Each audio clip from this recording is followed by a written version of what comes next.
In this little video, I want to talk about a very important historical event for purposes of our course, Bacon's Rebellion of 1676. 1676. So about 4 generations into this colony, Jamestown, Virginia, 100 years before the signing of the Declaration of Independence. Huge uprising that takes Jamestown, Virginia down to the ground, burns it down completely.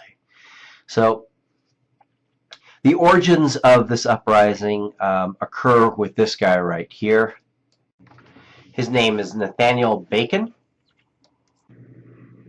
And he came over to Virginia around 1676. He joined the House of Burgesses. He is an aristocrat, very elite landed, young too. He's in his mid-20s. And he notices something right away that he's able to exploit, or at least he attempted to exploit, which was that there was a large class of white English people, poor, disenchanted with their position in life. And they were disenchanted for the position in life due to the reasons that we've talked about. They were indentured servants, and they were promised, obviously, land, tools, a little bit of money, weapons, to get started once they finished out their contract. But typically they would be given land in this kind of area right here. Let me show you. So if you notice in this area, in the Chesapeake area, this is where the big rich land plantations would be. This is where indentured servants and slaves alike would go to work. And if you were an indentured servant, if you were lucky enough to finish out your contract, you would get land out in this area up here, away from water areas and areas near a mountainous region probably, where the land would be rocky and not as fertile as it would be in a more arid, water approachable area in this region right here.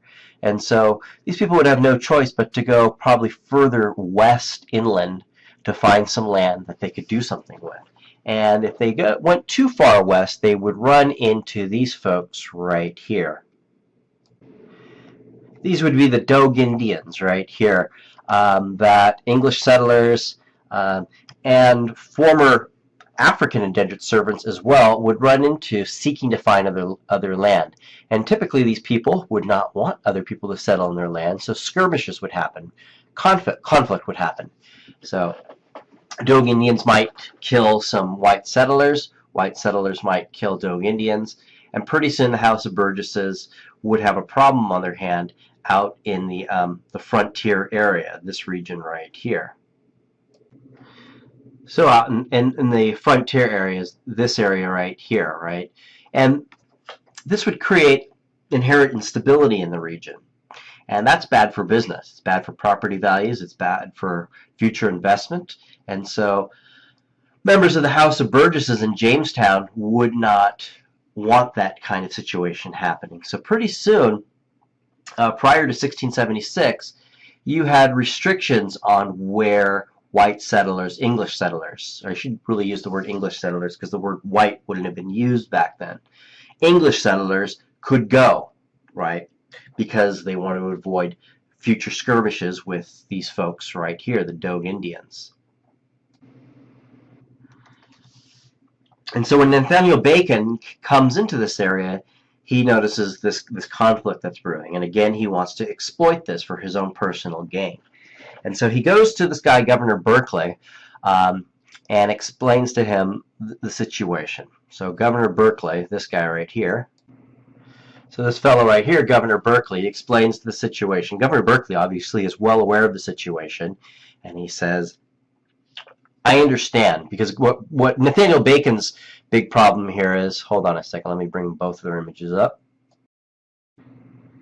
is that Nathaniel Bacon would contend that English people shouldn't have to take concessions, shouldn't have to compromise with Native Americans, Dogue Indians, right?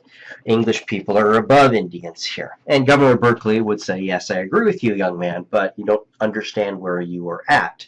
We are surrounded, not just by the Dogue Indians, but by the Powhatan, by a host of other Native American tribes that if they wanted to, they could plan an attack. They've done it before, and they could do it again.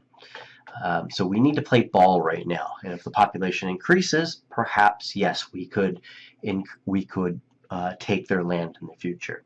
Berkeley, this guy right here, wants nothing to do with this, and he quickly forms a militia of this discontented people. And he goes after the Dogue Indians and some other tribes as well, making war on the people. When Governor Berkeley, when this guy finds out about it, he's furious. This guy, how he sees it is Nathaniel Bacon is possibly completely destabilizing this entire region, and this cannot be tolerated. So he sends out a militia to confront Nathaniel Bacon's army. And what is peculiar about Nathaniel Bacon's army is that it is made up of both poor English people, white folks, and poor African people, right, black people. And this would have been a normal occurrence. This would have been expected at this time. This wouldn't have been shocking. But something does get exposed here. You notice right here in a depiction of Nathaniel Bacon's rebellion right here, you can tell that these are African descendant people fighting in this rebellion here. Again, this would not have been a surprise, but what gets exposed here is that we do not have a group of people that are viewing each other racially. The members of Bacon's army were poor. That's what they had in common. And it exposed a greater reality that the members of the House of Burgesses were certainly aware of. But it had come, like so many things that humans do, they put things off to the last moment until there's a crisis. And this indeed was a crisis. Jamestown was burnt to the ground. Governor Berkeley narrowly escapes with his life. For all extensive purposes, the rebellion was successful, except Nathaniel Bacon contracts dysentery and dies shortly thereafter. The army was rounded up by the British Navy, and its ringleaders were summarily arrested and then executed, and so it was suppressed. But what this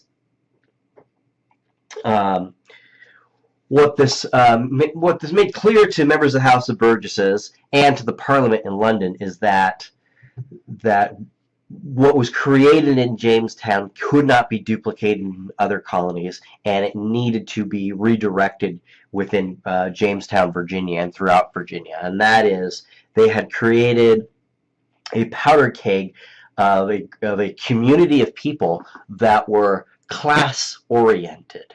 So white and black people, for the first 3 to 4 generations in Virginia, they slept together, they ate together, they had families together, they got drunk together, they ate together. They saw each other as the same people with the same problems and common interests and common enemies. And so what begins to happen after Bacon's Rebellion is that previous laws that were on the books that were largely ignored, that differentiated race, would be now enforced. And other laws that would differentiate race would be introduced and enforced. And so it becomes illegal for white and black people to marry. It becomes illegal, even in common law. It had always been considered illegal, but even in common law, it would become illegal. It would be illegal to have children together. It would be illegal for white and black people to live together. Separate punishments would be enforced. So if a white person was to run away as an indentured servant, he might just get 1 or 2 years. If a black indentured servant or slave was to run away, he would become a slave for life. This is still when slavery is in transition here, and you have people aren't clear of how long should a person be a slave.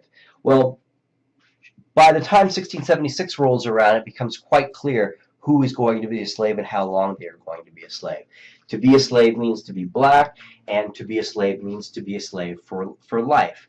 At first, these laws would have been resented by the lower classes of people, but give it another generation, by the 1700s, by the time you get to the early 1700s, both poor, middle class, and rich English people, white people, now we can begin using that term, white people, by the time we get to the 1700s, understand themselves to be biologically superior. Biologically superior, since that's what the law reflects. And what's probably first understood is that the law was a cynically imposed law by a bunch of rich landed elite folks who were just trying to entrench their power. But give it 25 years later, and a new generation of people are born into this, obviously the law is reflecting a natural law that white people are superior. And if you're poor and you're white, your life can be dismal, it could be discouraging, but at least you have your white skin, and that white skin gives you the possibility that if you work hard enough, maybe one year you could get slaves. And if you work even harder, maybe you can get more land. And maybe if you work really hard, you could be like that rich white plantation owner who's got the good life. You just have to work a little bit harder, and luck has to get on your side, right? Bacon's Rebellion, hugely significant event that, in tandem with a lot of other events like the Stono Rebellion, and with changes in the economy, that is, indentured servants becoming more expensive because there's less of them, and the slave trade becoming more accessible to the English colonists. In tandem with all of that, Bacon's Rebellion also is a determining factor of institutionalizing not only slavery in British America, because again, it's a gradual thing, and at first the British colonists were dead set against having slaves, but it's also a mechanism that creates the concept that we're very, very much familiar with today, race. That is, white versus black, black versus white. That conflict that definitely exists today and establishes this thing called white identity and white supremacy.